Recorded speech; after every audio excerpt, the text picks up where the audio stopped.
Train छूटती है छूट जाए, गाड़ी छूटती है छूट जाए, कुछ भी हो जाए, लेकिन नमाज मत छोड़िए। मैं प्रैक्टिकल बात कर रहा हूं। 1 महीना इस पर कायम रहिए, फिर 1 महीने के बाद नमाज खुद ही आपको नहीं छोड़ेगी। आप करके तो देखो यार, करके तो देखो मेरे प्यारे, फिर देखो क्या लुत्फ आता है। आज तुम्हें साया भी डरा रहा है ना, साये से भी डर लग रहा है ना, नमाज को अपने सीनों से लगा दो। खुदा की कसम, जुल्म तशद्दुद की कैसी हुई आंधियां भी चलेंगी ना, उससे भी खौफ नहीं आएगा तुम्हें। जो बंदा 5 वक्त अपने रब की बारगाह में हाजिर रहता हो।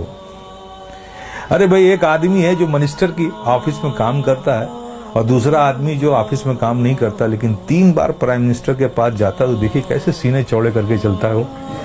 इसका आना जाना पीएम के ऑफिस में है। देखिए उससे लोग मिलते, अरे साहब ये पीएम के यहाँ, इससे पीएम से ताल्लुकात है, पीएम के यहाँ आ जाता है, हमारे प्रेसिडेंट से इसके ताल्लुक। देखिए कितना बेखौफ घूमता है उस मुल्क में। और तुम, अल्लाह ने कितना फजल फरमाया कि 5 वक्त तुम्हें ये सादत नसीब करता है।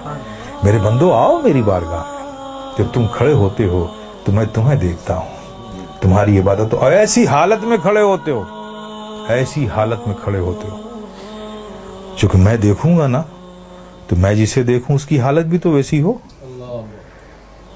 प्यारे आका सल्लल्लाहु अलैहि वसल्लम इरशाद फरमाते हैं कि रब ने फरमाया, जब एक बंदा नमाज के लिए मस्जिद में जाता है और नमाज के लिए वो खड़ा होता है, तो खड़े होने से पहले रब फरमाता है फरिश्तों से, फरिश्तों, इसके अंदर जितने गुनाह है ना, वो इससे जुदा कर लो, निकाल लो, और सारे गुनाहों को अलग कर दो इससे।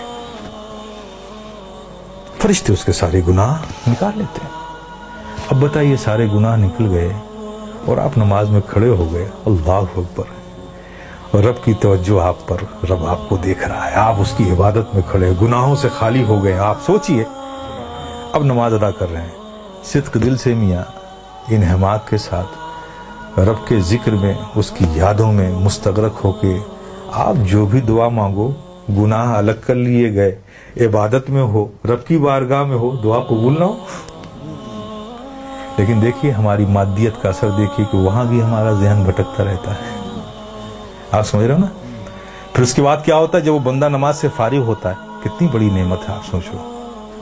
नमाज से फारिग होता है तो फरिश्ते पूछते हैं, मौला वो जो नमाज से पढ़ने से पहले इसके गुनाह अलग किए थे, वो जो सब रखे हुए हैं अलग इससे, ये नमाज से फारिग हो गया, अब इसका क्या करूं, अब इसका क्या करूं। तो रब फरमाता है, जब तुमने अलग कर लिया है तो अलग ही रहने दो। आए है, कितनी बड़ी नेमत से हम महरूम हो रहे हैं, खुदा की कसम है। इसलिए मेरे अजीज, मेरे प्यारे, ये बहुत बड़ी नेमत है।